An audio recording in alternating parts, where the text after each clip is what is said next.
What's the deal, YouTube? What's up? What's up? What's going on, man? It's your boy Big P on the block. You already know I rock. Back in this thangery with another bangery. You already know if you're new to the channel, like, comment, subscribe, be a part of this G Nation. It's a G Nation. If you in, you's a G, my friend. Real G's out here. But right now, we're about to get into this video. We got Colin Cowherd talking about Caleb Williams and Jayden Daniels. Now, I'm going to let him spill, and then I'm going to give my take on it. That's always tougher. It was Joe Burrow in a make-or-break for the season game for Cincinnati. It was national TV. By the end of the game, it was a standalone game as an underdog, and the kid goes 21-23, 142 passer rating, 3 total touchdowns. He honestly looked brilliant. Back-to-back games, Washington's offense, no punts and no turnovers. Anybody else watch that game and kind of think to themselves, do we got a C.J. Stroud thing going on where the number 2 quarterback pick is way better than the number 1 pick? Now, Caleb Williams is a much bigger, stronger athlete than Bryce Young. He looks the part, and he's gotten gradually better. But if you start looking at the numbers, most of the time with these young quarterback stars, we knew Burrow, Kyler Murray, Justin Herbert first game. Even when Mahomes wasn't playing, you were getting reports and video was leaking on how good Mahomes was as he was sitting backing up. Lamar Jackson, you were hearing reports about, and that's what we had with Jayden Daniels. With Jayden Daniels, you were getting reports very early on. Dan Quinn is like, and usually coaches slow play a young quarterback.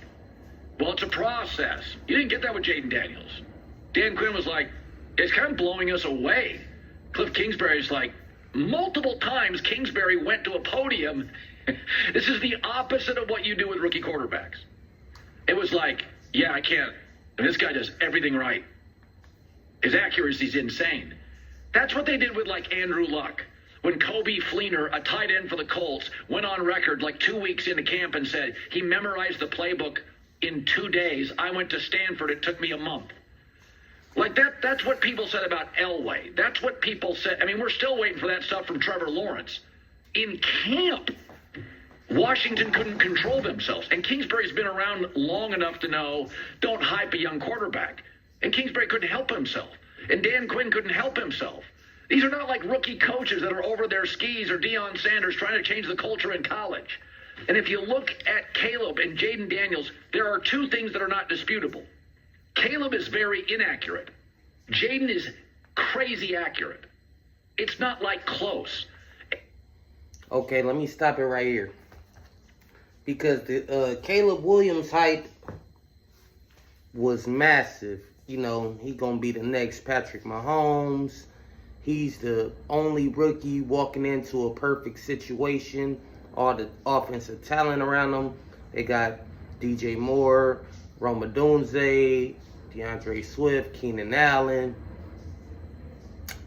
And, yeah. And he, so far, landed straight on his face. The NFL has been tougher than what he expected. Now, I just want to focus in on this part. Just by playing football, they said there was concerns coming in with Jayden Daniels' O-line. Man, this dude is completing 80% of his passes.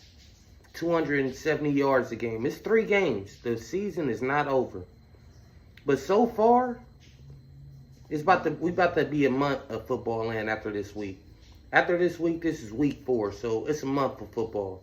So you can get your little progress report right now. This is like a progress report. Jayden Daniels, 5 touchdowns, 0 interceptions. Passer rating for Jayden Daniels, 111. Completing 80%, he's 2-1. Now Caleb Williams, 1-2. Completing just under 60% of his passes, 232 yards a game, 2 touchdowns, 4 interceptions, a 65.3 passer rating. And that's the number 1 pick.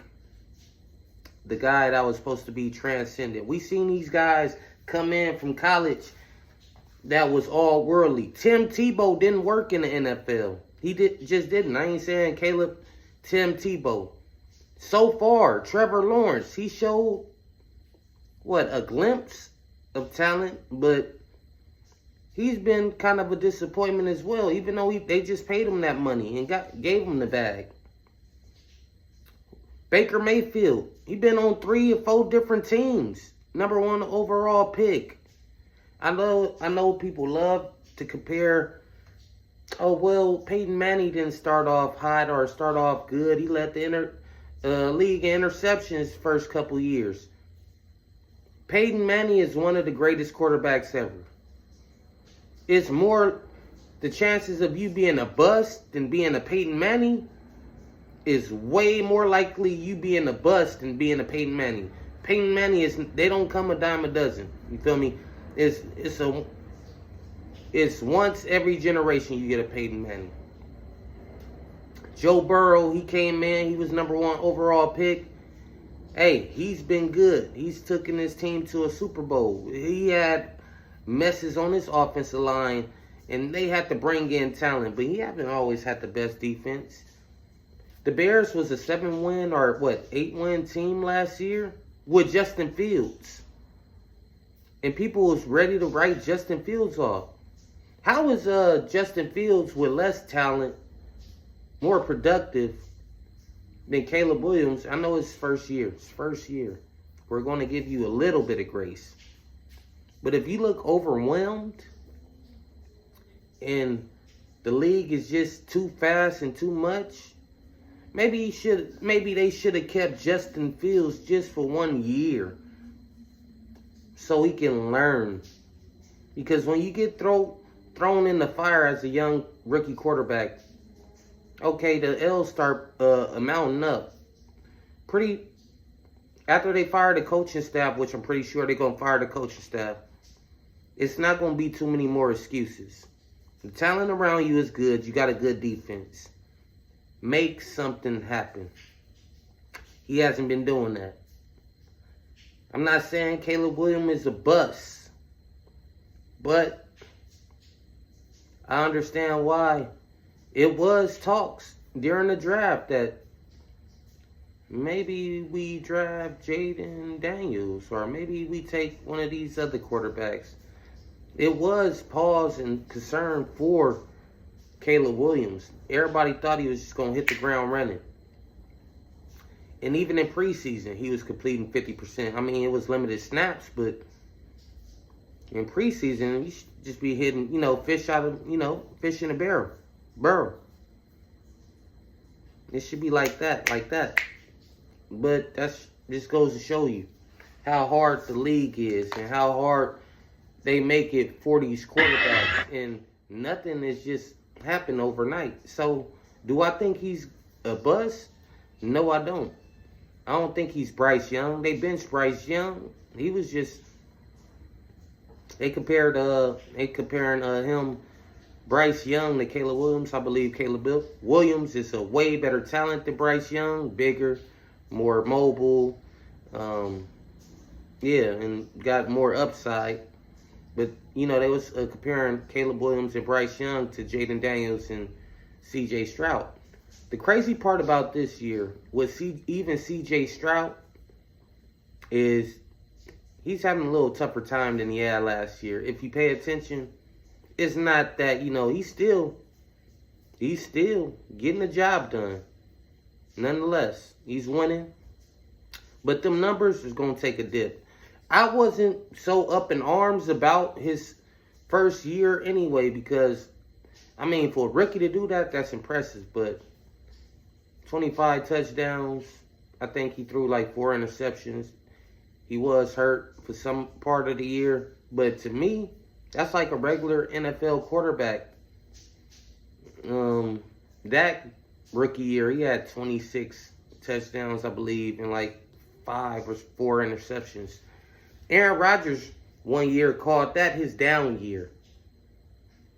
Aaron Rodgers is all-time great. So that's not, but that was a down year for Aaron Rodgers. And for people to be putting Caleb Williams in the Mahomes level or Jayden Daniels in the C.J. Stroud level just wait and see. It's a long season. You're gonna have some growing pains, but so far, Jayden Daniels, best quarterback out that draft right now. Then you go to Bo Nix. Bo Nix got an offensive coach, Sean Payton. He making the scheme work. Caleb Williams, he got to he's not seeing the field right. He ain't, getting the ball out quick enough. He taking unnecessary sacks, and that's going to hurt your team going forward. But I just wanted to, because, people always say you a hater. I just told the truth too early. That's it. People don't like when you tell the truth too early. But eventually, it comes to fruition. So, that's it. I'm up out of here, though. To the next one. It's your boy Big P on the block. You already know I rock.